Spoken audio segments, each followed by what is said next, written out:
There's a Chinese proverb that says to get through the hardest journey, we need take only one step at a time, but we must keep on stepping. The Turks and Caicos Islands mission has been taking one step at a time with our faith firmly grounded in God.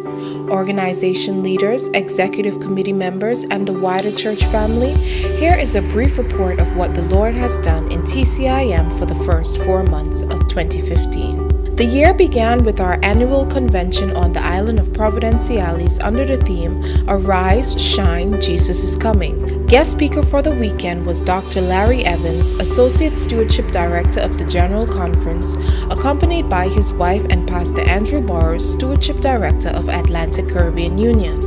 Also in attendance was the Premier of the Turks and Caicos Islands, the Honorable Dr. Rufus Ewing. Conventions have also been held on the islands of Grand Turk and North Caicos.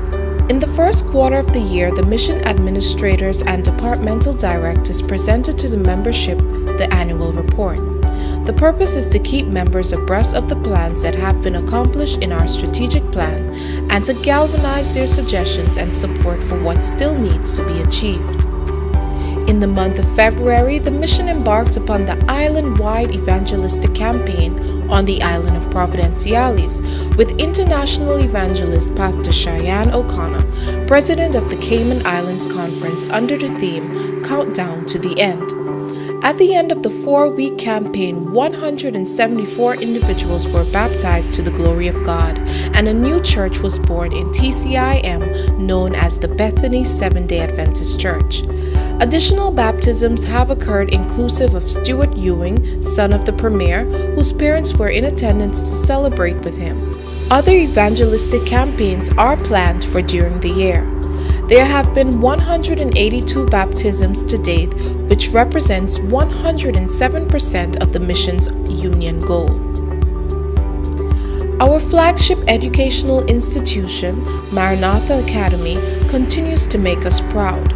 Students, along with Chaplain Pastor Anastasia Banzi and other staff members, took part in the Pure Reality Retreat, which was held at Camp Colaqua in Orlando, Florida. Students received practical information as to how to live a pure life. The school also participated in the Fortis TCI 2015 Science Fair and gave an excellent presentation on the multifaceted commercial, industrial, and health uses of local seaweed. This earned them second place, particularly in the graphic arts section.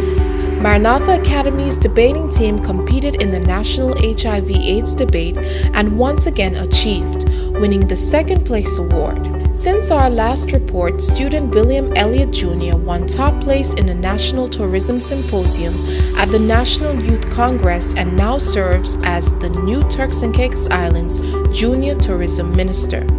The school continues to touch the lives of individuals through their day of kindness. In April, the institution also received an administrative visit from Dr. Faye Patterson, Associate Education Director of the Inter-American Division, Dr. Cheryl Roll of ATCU, Mr. Okel Damastus of South Bahamas Conference, and Miss Maria Claire of TCIM to assess the progress of the school since its last accreditation and to further prepare the institution for next year's full accreditation visit. When U.S. President Barack Obama visited Jamaica in April, so did the TCIM President, Pastor Michael A. Smith, who was guest speaker during Northern Caribbean University International Diversity Celebrations at both Thursday's Assembly and the Divine Service on Sabbath. Earlier this year, the youth of our churches embraced the vision of Global Youth Day and went into the streets to be the sermon. The youth visited individuals in the community and gave them food baskets and prayed with them. Then, a delegation of 40 youthful individuals traveled to the Bahamas for the first Atlantic Caribbean Union Pathfinder Camporee. The experience was a rewarding one for the mission Pathfinders as they interacted with other young people.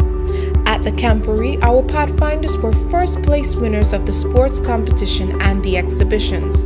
We are proud of our youth and the adults who continue to mold them for God's kingdom. The mission's Health Ministry Department continues to provide free health screenings, glucose and blood pressure testing, and distribute health and religious magazines to offer hope of a better life. Members of our mission joined in the World Mass Distribution on April 18, distributing the book Health and Wellness to persons in TCI. Recently, we conducted our annual health fair in North Caicos, and this will be replicated on each of our main islands throughout the year. In March, Pastor Peter Kerr, Executive Secretary and Publishing Director of the ACCU, conducted a publishing seminar for church publishing directors in the mission. He also provided training for church clerks and head elders concerning the Adventist Church Management System. At the end of April, even though we were down slightly in tithe by 2% over the same period last year, all indicators are that we will have an increase as of this month of May, and offering is up by 3.16%. The Adventist Development and Relief Agency in the TCI continues to partner with the Red Cross to give humanitarian aid when disaster strikes. TCI ADRA is presently in preparation mode for the hurricane season. In March, TCIM received an award for its weekly lunch program to schools and AIDS victims in TCI. We are thankful to the Lord Almighty for what He has done in TCIM, and we continue to be guided by the Holy Spirit with the hope of experiencing greater things in the future. Thanks to Brother Hope Timbanzi, our Executive Secretary Treasurer, our diligent departmental directors, pastors, executive committee, and school board members, and indeed the entire TCI mission family for your continued support of the gospel work in the TCI.